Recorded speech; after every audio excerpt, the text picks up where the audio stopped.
Hello and welcome back. This is video number 4, and we're going to talk about the ring, which is the strategy.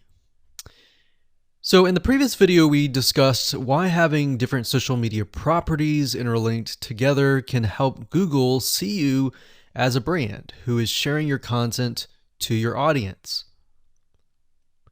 In other words, these aren't just random backlinks, but links from big sites that are branded towards your company. And this is why this is super targeted and is much more powerful than a simple backlink. Make sense? So now let's take a look at what this looks like in real life. So let's head on over to our nifty mind mapping software. I'm going to map things out so that you're going to be able to visually see how it all works. Okay, so to better understand how this works, we're going to map things out. Now, before we map things out, I want to start with some basics, and let's just pull this out here.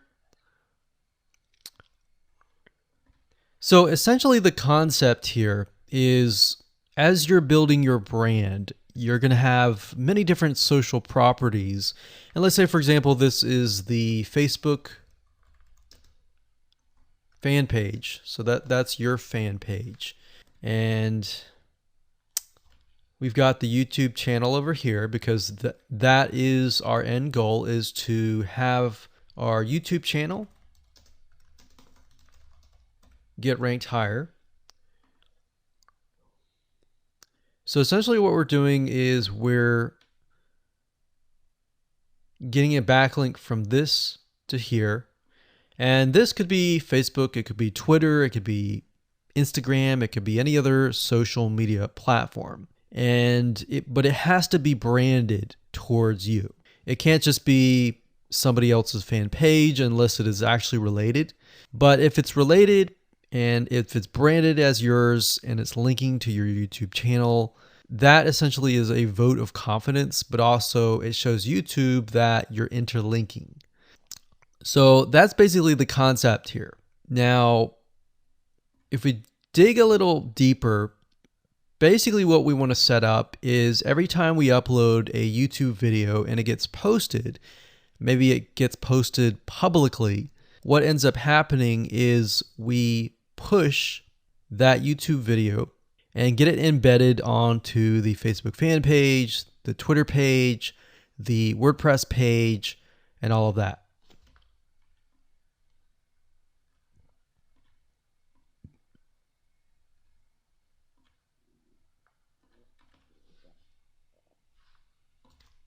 So we'll put Twitter.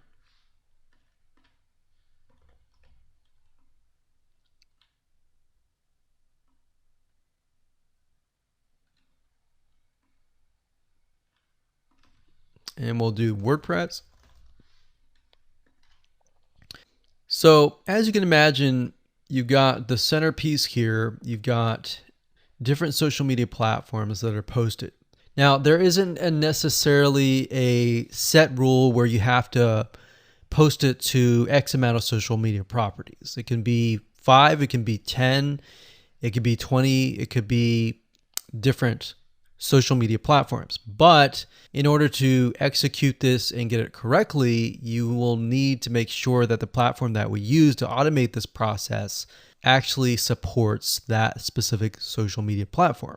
So essentially this is what works, and this is basically what it is.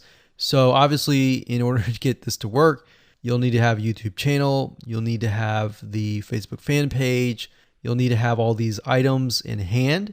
So you'll need to have the username and password and all that. And we'll talk more about account creation later, but I just wanted to give you kind of a gist of what everything looks like and the visual map of it all. Hello and welcome back. This is video number 5.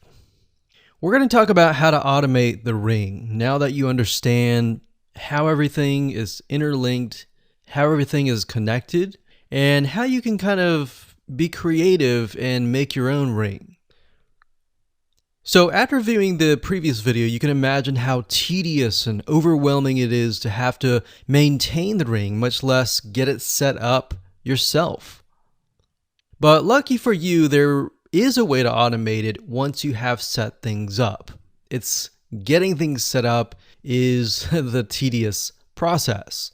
Now, there's a software platform called IFTTT, and there's another one called Zapier.com that allows you to automate the process of moving content all around your social properties. So you could take a YouTube video and have it pushed to your WordPress site. And by pushed, I mean have it embedded on your WordPress site and then have it shared on your Facebook fan page, your Twitter page, your Instagram, and all of that. So you have essentially what we call triggers that whenever the trigger happens, then something else happens. So what IFTTT stands for is if, then, this, that. So if this happens, then what kind of deal. Now, between the two, Zapier will cost you a lot of money after a while.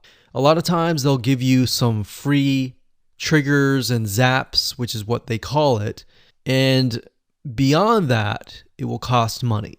Whereas with IFTTT, it's just as good, but it's free. So let's hop on over and show you how IFTTT works.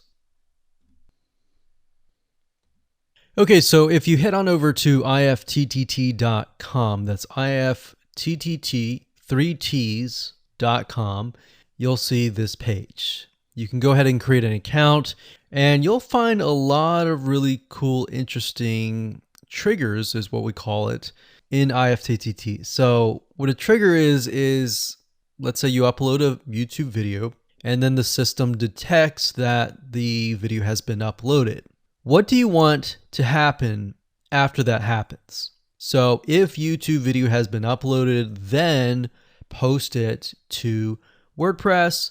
Then after that, take the post on WordPress, maybe post it elsewhere, or post the YouTube video to Twitter, and so forth and so forth. So as you can imagine, this does get tedious, but if you map things out, if you know ahead of time what it's going to look like, then you can simply look at it and say, okay, I'm pointing YouTube to Twitter. So anytime video has been uploaded to YouTube, then it simply gets pushed or embedded into Twitter. So we need to make a IFTTT trigger for that. So to do that, it's very easy. All you have to do is go to My Applets up here, and you can do a search for applets. Now services over here, I'm not going to click that, but this tab here allows you to essentially connect to all of the services that you're going to be using. So for example, as you can see here, I've got Tumblr to Weebly, RSS to Google Drive, a YouTube like to OneNote, YouTube like to Facebook page. And the reason why you might want to have YouTube likes is, let's say for example that you already have maybe 50 videos on your YouTube channel, but you want to find a way to get those videos embedded. So what we figured out is that YouTube likes is the way to go. So obviously you can't re-upload a video that hasn't already been uploaded and is already getting thousands of views. The way you go about it is create a YouTube like trigger so that you can simply like it, and then it gets posted to throughout your network. Now, as you can see here, you can easily get lost in the mix of everything. So that's why I said visually map everything out first, and then from that point, then you can simply go in and set things up. So like Blogger to Weebly, YouTube to Facebook, YouTube to Blogger, YouTube to Instapaper, YouTube to DIIGO, YouTube to Google Plus page via Buffer, and all that. And we got YouTube to Tumblr, YouTube to Twitter. So it can go on and on and on if you really wanted to, or you can simply pick and choose what you want and what you don't want and go from there. Now, in order to turn them on, you can simply click here to turn them on. But for the sake of just showing you, this is what it looks like. So as you can see, the Tumblr to Weebly is activated. So when it is activated, it'll have the on button and the green light.